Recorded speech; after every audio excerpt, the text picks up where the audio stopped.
My son, forget not my law, but let thine heart keep my commandments.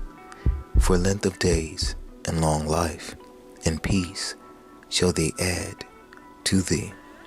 Let not mercy and truth forsake thee. Bind them about thy neck. Write them upon the table of thine heart. So shalt thou find favor and good understanding in the sight of God and man. Trust in the Lord with all thine heart, and lean not unto thine own understanding. In all thy ways acknowledge him, and he shall direct thy paths. Be not wise in thine own eyes. Fear the Lord, and depart from evil. Proverbs 3:1-7.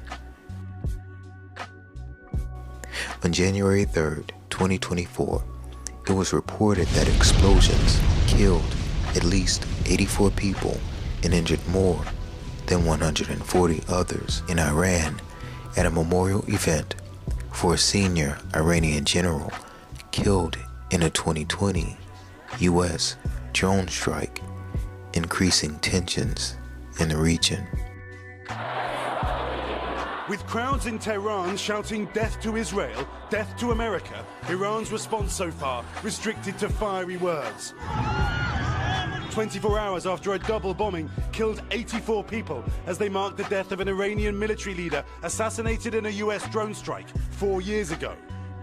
When we take a deeper look at this event, it becomes obvious that this was another orchestrated, satanic blood sacrifice ritual meant to exalt the devil while simultaneously putting in motion events that will lead to World War III and the rise of the Antichrist.